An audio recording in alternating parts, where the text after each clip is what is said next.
127-page documents about governance, compliance. So you're right. You can't be an expert. You can have knowledge of NIST and HIPAA, but you better specialize as much as you can. Without supplies, there's no surgery. Without products, there's no patient care. Welcome to Power Supply, the healthcare supply chain podcast focused on helping you navigate the intricacies of logistics, purchasing, contracting, and supplier relationships.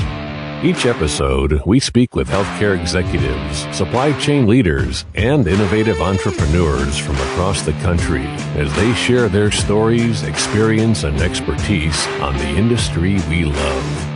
From the loading dock to strategic sourcing, from buyers to the C-suite, and across the enterprise, we tackle the real-life issues impacting the healthcare supply chain.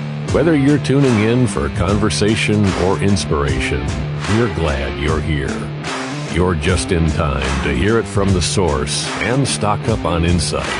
So sit back and plug into Power Supply. On this episode of Power Supply, we speak with David Williams, supply chain finance and risk evangelist.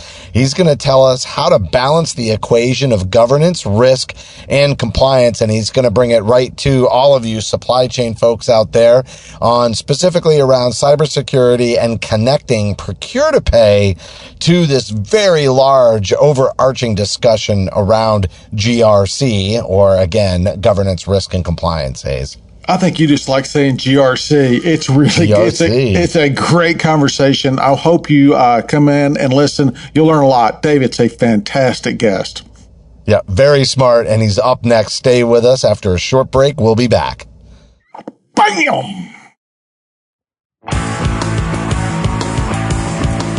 I'm Hayes Walder.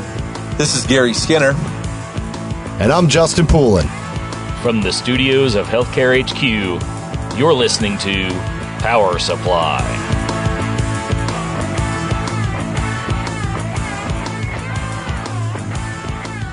David Williams, supply chain finance and risk evangelist, joining us today. I love your title, David. Sometimes we're just kind of, whatever position somebody's got within an organization. But, this really says a lot about who you are and also the topic, because today it's going to be about governance, risk, and compliance. And how do you balance that equation? So, David, thanks so much for coming on the show. Well, thank you for the opportunity. Why don't you talk about your background? How did you get interested in supply chain? And obviously, you've got some finance background as well, since that's a big part of what we're going to talk about. Right. I started out in corporate accounting as a CPA. Was promoted into an accounts payable position where I was introduced to a three-way match system, which had me interfacing with procurement. And I thought, I like this. I like it more than number crunching. So I spun off from corporate accounting, went into consulting, N4 Lawson systems, but it's been predominantly N4 and supply chain and healthcare. I've had the privilege of serving well over 12 healthcare organizations, probably more than that, even recently. Then I became... I got the supply chain certification from ASCM, it used to be Apex, and most recently last year a cybersecurity certification. So we'll talk about how that fits in together. I want to talk a little bit too about just your initial perspectives on healthcare. You didn't necessarily, jump right in to healthcare, but once you got in there, it's a very different world. So, what were your initial observations and what did you think? Did you have that moment where you're like, whoa, maybe I bit off a little bit more than I thought? Well, maybe your initial observations and now after a few years, what you think about it too. Yeah. It is challenging. Of course, the end goal, the urgency is patient care, getting requisitioners requesting and getting their stuff. I found there's a lot of tenure in healthcare. A lot of long-term individuals, which can be good and somewhat negative.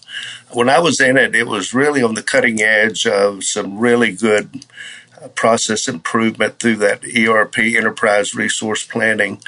But they all function basically the same, that procure-to-pay system, the requisition, PO, receipt, delivery, payment. Most of them, some of the healthcare organizations weren't as sophisticated. For example, they didn't use handheld devices for receiving and delivery and taking inventory. Some had on-floor type technology, which eliminated the risk of having to get so many supplies from the storeroom. So large ones, small ones, in between. I was in one in Morrilton, Arkansas, which was one of my favorite, probably a 50-bed hospital, but I had a great experience there. But a lot of tenure, different sophistication in technology, all the same end goal. So that was initial, but like, what's your thoughts now? Like, you've been in there for a long time. Has it improved dramatically, or are we still kind of behind? It has improved dramatically, Hayes, and I did some research on what's happening now. AI is coming into focus. The reporting, one of the things that we struggle with in healthcare was, say, for example, we did a 6-month or 12-month implementation, and the ERP vendor gave us so many reports.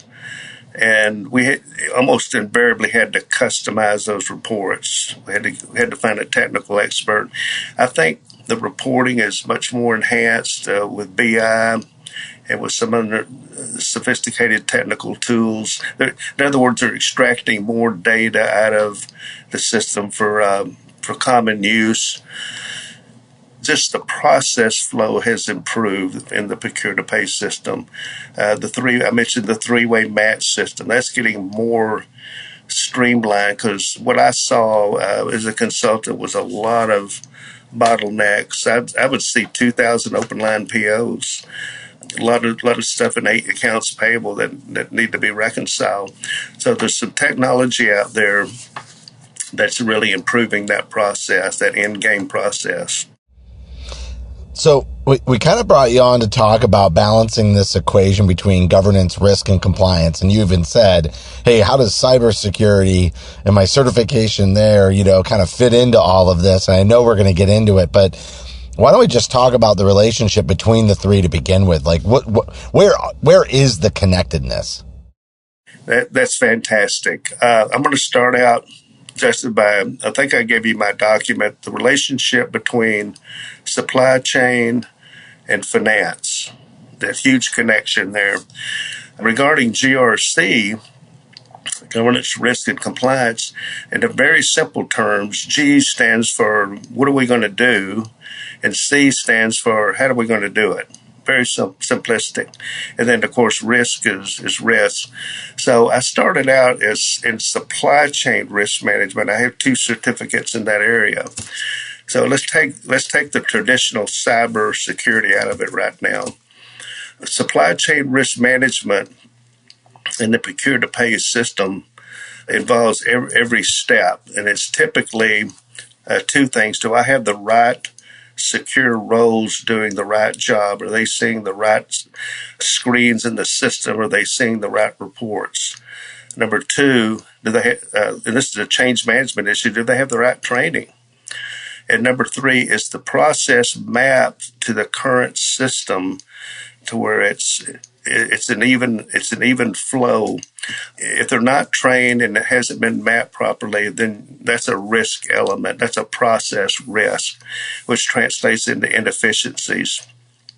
If you bring cybersecurity into it, you have issues with users inadvertently or sometimes intentionally getting into they're selecting the wrong link, they're selecting the wrong data, they haven't been authorized. Most of it's innocent. And then you have outside breaches, unfortunately, that makes the news every day. That involves the more technical aspects, the CISO and so forth. So I'm really big onto awareness. cyber hygiene, process risk. But I still understand that when it comes to the technical, I'd get with the CS. GRC is the umbrella over all of that, even over cybersecurity. I was going to say, GRC is like such a big umbrella. Can anybody be an expert, in all these different areas, or do you have to specialize? I think you have to specialize, Justin. And let me give you an example. When I talk to somebody about GRC, we'll bring it down to healthcare in a minute. The first question is, what is your framework? Do you know your framework? Obviously, in healthcare, it's HIPAA and some other compliance issues that we have to develop our governance and our strategy and even our risk assessment around it. But it could also be an NIST framework, National Institute of Standards frameworks. If you're in a different industry, you have to know, and it's extensive, 127-page documents about governance, compliance. Ooh, you almost have that sounds like a blast. So you're right. You can't be an expert. You can have knowledge of NIST and HIPAA, but you better specialize as much as you can. Who are the invested stakeholders in just looking at GRC as a practice or as the strategy or the fundamental foundation for managing, balancing this equation like we've talked about for the title of the episode? Because, I'm assuming you're going to tell me every department, but then is it leadership level only? Who has awareness? Who should have awareness that maybe doesn't today? Who owns it, maybe? Yeah. That's great. In my opinion, it starts at the boardroom. If there's a board of directors, high-level management.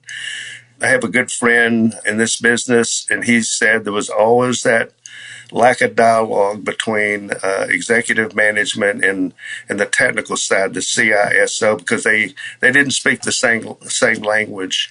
It also happens because of silos, right? That's what I saw in procure-to-pay. Supply chain didn't talk to finance. Finance didn't talk to the supply chain.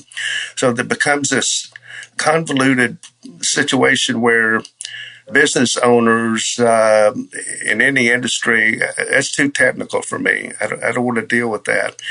When a recent study says a high number of breaches come through that employee interface, the employee awareness training, the risk management involved in what your employees are doing. So that's an enterprise type scope, and it should be important. To answer your question succinctly, I think management at all levels should come together with the CISO. They don't have to know all the technical, but they have to understand what they're dealing with, what strategy, what governance are we under, and what are we going to do about it? I'm also thinking when you talked about the silos and sort of the mixed messaging there, even if the frontline staff isn't necessarily exposed to the concepts of GRC or what, ultimately it impacts them, right? And if there is misalignment, that's probably when you're kind of working in a department and everybody's I don't know why we do this all the time this way. And then they point out the hypocrisy. Is that usually representative of misalignment all the way up at the top with specifically GRC? I think so. Again, I think that's a good word, a misalignment. Cyber awareness can be fun. You can create a training situation where it's animated. There's some interest. I remember when I had to take tests at the urine at Texas Scottish Rite Hospital. Everybody dreaded it. A HIPAA test, a safety test. And they were dry, they came up on the screen and you answered the questions and took an hour. But you could make it into an interesting proposition for employees and really just describe GRC as I did earlier. What does the G stand for? That's the strategy. That's what we want to do organizationally. C is, hey, we're under HIPAA and some other compliance. This is what we need to do. And then the risk is, hey, we got bad actors out there that could fool you into doing certain things as an employee. But you want to make it a program engaging and fun and that all levels understand it. We've had a lot of conversations this season about AI, and then we're starting to get into the nuances of it, like agentic AI and, kind of defining large language models. But I guess just as a quick heat check before we dive into cybersecurity, I'm kind of wondering, I think there's a lot of concerns for healthcare around, how do we make sure that AI is being deployed under a governance structure? Like, how ready are hospitals to consume AI or agentic AI as suppliers continue to bring it to the market? That's great too. I just got a document here in front of me that pertains to AI, e-invoicing through AI, AI-driven invoice matching, vendor consolidation strategies, staffing and cost control, so forth. So AI it's another tool, right? It's to enhance. What I'm reading and hearing is the foundation is data. Okay, what am I getting? What am I getting out of the system? Where's it coming from, and how am I using it? When I was in healthcare, one of the biggest detriments that I saw in every situation was data, the item master, duplicates. So when you start reporting off of that, you're not getting good reporting. So your data has to be solid and clean before it's even introduced into the AI equation. Now, I'm also seeing, I mentioned NIST earlier. NIST is putting together an AI governance framework on how to implement and ethically bring AI in your organization. I know some people that may not know it or they ignore it, right? But that's the issue. You can ignore all of this, and to your detriment, because I'm taking an AI technical course through ISC2 now, and the bad actors, they're just rubbing their hands together. Oh, we got another tool to introduce havoc and steal data. And I'm saying it's already with, especially with videos and everything. So it takes that governance, that risk management, that compliance strongly, even in the AI going forward. Well, I'll jump in here. I got a text from a CEO, I guess it was last Thursday or Friday, and he's asking about if I happen to know someone who's in the AI compliance world, looking for a quote expert. And he goes down, I'm looking at his text here, and he goes down and says, how do we make our best decisions in the AI and workforce, supply chain, revenue cycle, dietary, et cetera? This is just beyond our scope of understanding. And so it is and what I've learned after I talked to him more in depth, there's a huge, I guess, vacuum. People don't know, many systems and health systems don't know how to do this. And so I think there's a dire need for that education. Exactly. And I'm getting prepared for that. It's going to be part of my service offering. I love supply chain. I'm going to stay with that, supply chain risk management. But AI is going to drive. I'm reading articles, Hayes, on AI and procurement. Just all the way, it's going to permeate all the way through. And he's asking the right questions, that CEO. Well, he's super sharp. But to your point, we're putting together an internal Zoom call with our group, but it is a problem apparently, and we're kind of searching. We've got a couple identified, but we're looking for a few others. So, if someone out there's listening who is an expert in this field other than David, reach out to us. We'd love to talk to him. Yeah. And it's I'll use this term facetiously, a shiny new toy. It's the thing to do, right? But I'm also reading that organizations get a hold of it, and what do we do with it? Who do we give it to? How many employees? Some employees are already using it to the organization's detriment. So it requires security, rollout, ethics, framework, everything that healthcare demands and other organizations demand. It's critical. Well, it is scary when you start thinking about it in the clinical setting. You start asking it clinical questions, and it starts to, is it giving an exact, is it really reading the right reports and studies and things like that? So I love it, but it is a little spooky. Here's my second page: AI-powered imaging, genomic analysis for precision medicine, ambient listening, accelerated drug development. So I think that ambient listening, man, that's the one that scares everybody, right? Right. And Amazon is all over it right now. AI chatbots for therapy, a therapeutic alliance. It's you're right, Hayes. It's what's at stake here. There's two things at stake. Healthcare. Both of you know what's at stake. Healthcare, patient. The ultimate goal is the patient's health and well-being, and a system that doctors and nurses can trust in, right? Exactly. And it's so hard to put the framework, the guide rails on all that, right? Because which model, who do you trust? And, that's the hard part. I guess that's the reason we're all struggling with it. Yeah, and I would encourage anyone. That's a very good point too. I would encourage anyone to go to NIST, Google NIST AI framework.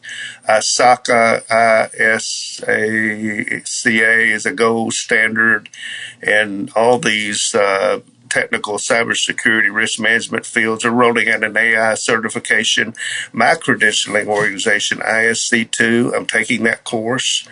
So it's really going through the detail of the framework, what can happen, the ethics side of it, and so forth. Yes.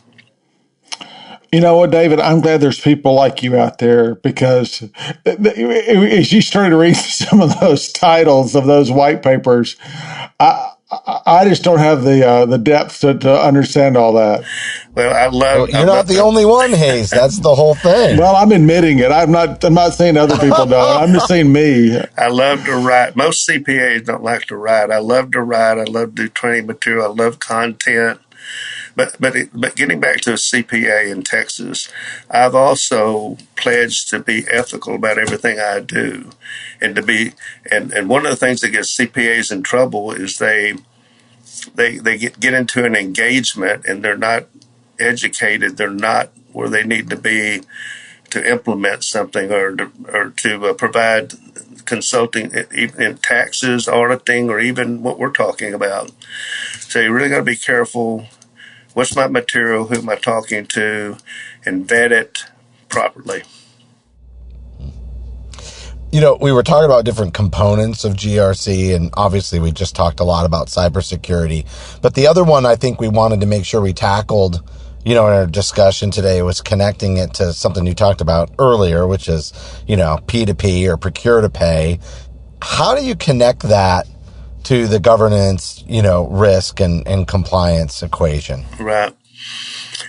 Let's start with compliance. In healthcare, just on your inventory, your item master, and what you source and procure, it's gone through. Justin, you know this. It'll go through a clinical trial, or it'll have some clinical people that say, yeah, we need this item. We vetted it. We're getting it from this source. It meets our standards, right? Meets all of our standards. And so we let purchasing, we give them the okay to purchase it.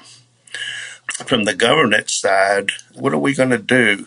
We are going to ensure that our process flows in the procure-to-pay are mapped to whatever system we have appropriately, and that we train individuals to understand that and be able to work in those processes. And let's just take one, and let's take one governance part and the risk associated with it, a requisition. I oversaw 500 requisitioners at Texas Scottish Rite Hospital training. Okay, so it's critical. They're in different departments, and it's critical that they get their stuff right. Where's my stuff? Okay, they order. Do they know? Many of them don't know the correct item to select. They take some education. Many times they don't know the unit of measure that item comes in. and then it cascades down to the buyer, who usually cleans it up. But then they release the requisition, and do we have the proper approvals in place to get that approved quickly? What's your approval hierarchy? Is it by dollar? The 500, it goes through Justin and Hayes. If it's 1,000, it goes through someone else. What if Justin is out for a vacation? Who's it going to escalate to? Yeah.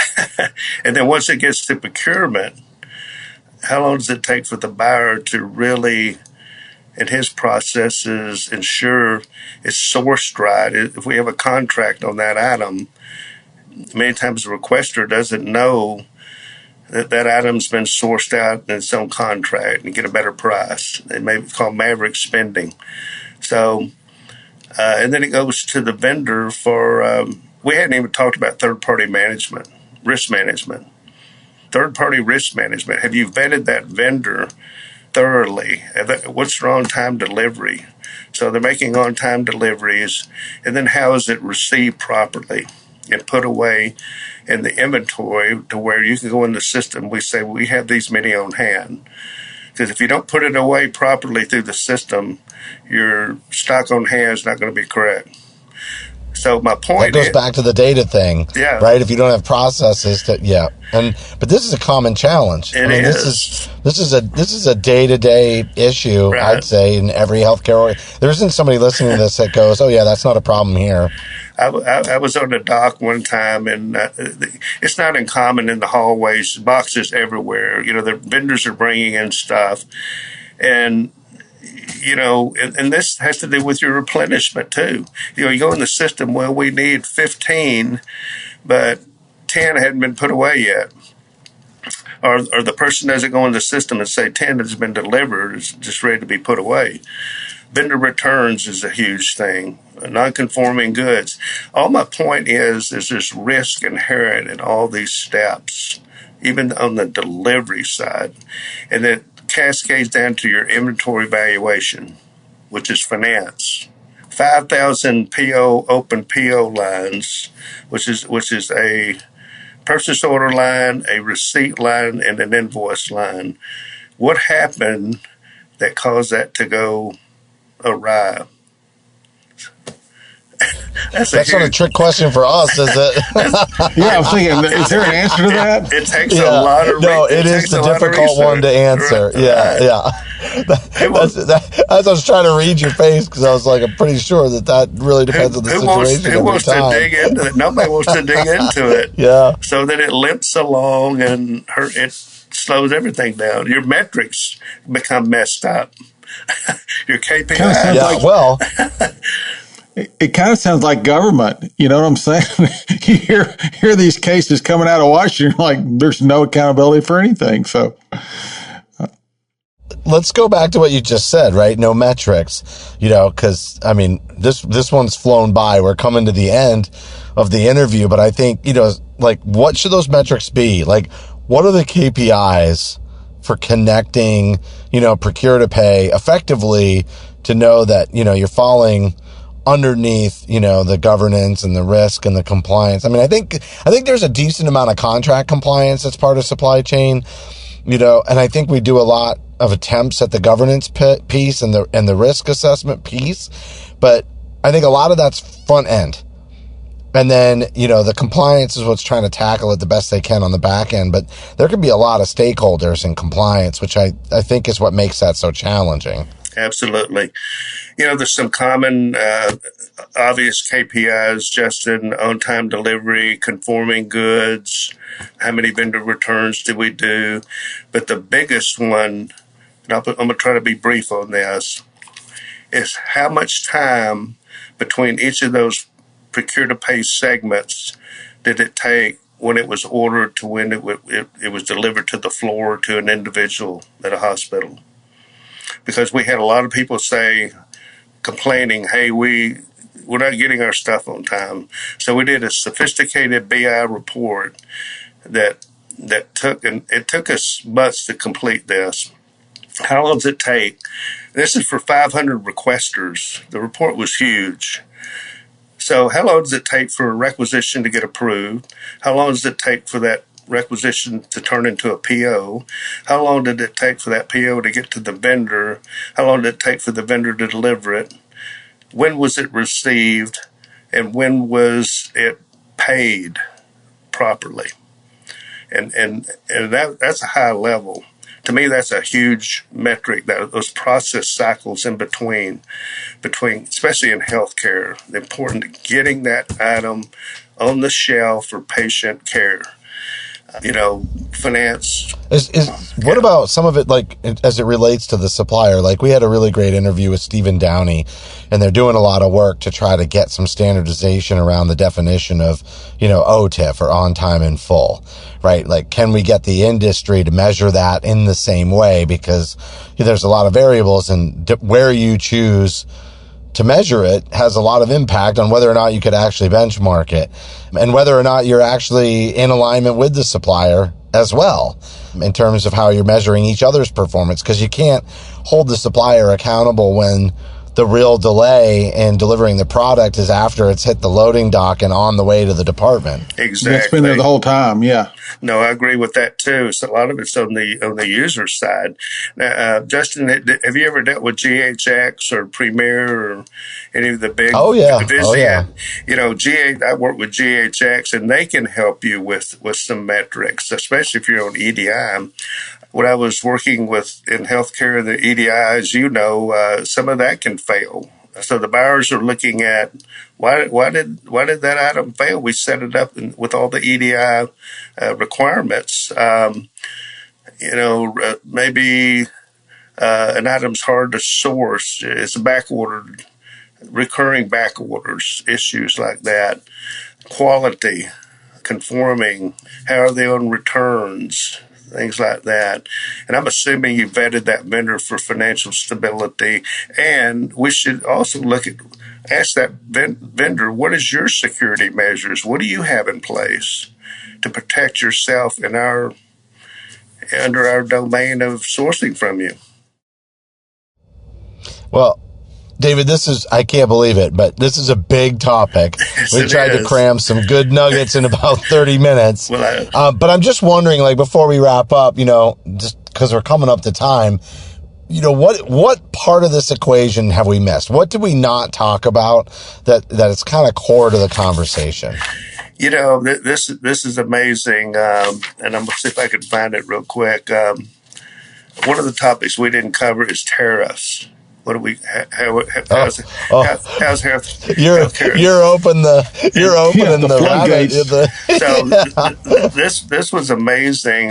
This physician at Providence Hospital, he said he set up a supply chain risk management scenario that determined in the item master how tariffs affected certain items. And then that affected their sourcing strategy and the pricing. Of course, you negotiate with your vendor. I want this ABC item at this price, and I want it for this length of time. Or if I buy, so it was amazing that I read that a proactive step by a physician, and he used the term supply chain risk management. Tariffs are included in this scenario. How are you going to handle it? Well, they should be. Yeah. They should be. Right. It's a huge risk. Yeah. Yes. All right, David. Great job. Really appreciate you coming on the show today. And we'll have to check in with you again. Maybe we can follow up on the AI conversation in more detail as this unravels. Maybe unravels is the wrong word. Unfolds is the right word. In my closing remark, just remember finance, supply chain, AI, cybersecurity are all joined at the hip. You can't separate them. Everybody has a supply chain and everybody has finance.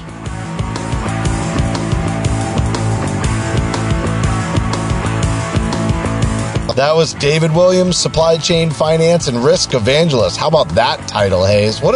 Somehow we took a deep dive on a very large topic in just 30 minutes. So that was insane. I'm telling you, David is brilliant at what he does. He is so insightful. I learned a lot. And so, again, it's just such a depth. There's so much there. We talked about AI, security, governance, finance, you name it. We did it all. And it's, as he always says, or he said over and over, it's all connected. And it's so important that we get it right. Yeah, there are a lot of moving pieces. And he also laid down a topic potentially for a future appearance on the show, which is, what's your playbook if you do get hacked and all of a sudden all your systems are down? You still got patients in the building and they got to be taken care of. So maybe we will have David back on a future episode. Yeah. If you like this episode or you like the idea of that topic as a part 2, definitely send us an email to info@powersupplymedia.com or any other general questions, for the team here, or look us up and message with us on LinkedIn. But that's going to do it for today. Gary wasn't with us, but on behalf of Hayes and myself, thanks for listening to this episode of Power Supply. Thank you for listening to this week's episode of Power Supply. As a reminder, you can help support us by subscribing on your favorite podcast app or by downloading the smartphone app on your iPhone or Android. Simply search for Power Supply in the App Store or Google Play. The best thing about downloading the smartphone app is that you can access bonus content for certain episodes and view episodes in certain categories, like articles on the go and vendor spotlights. Are you following us on LinkedIn or Facebook yet? If you are and you love an episode or post, then let your social network know about it. Like, comment, or share our posts along with your thoughts and keep the conversation going. If you have any topics or guests that you would like to recommend for a future episode, just send us an email to info@powersupplymedia.net. We look forward to hearing from you.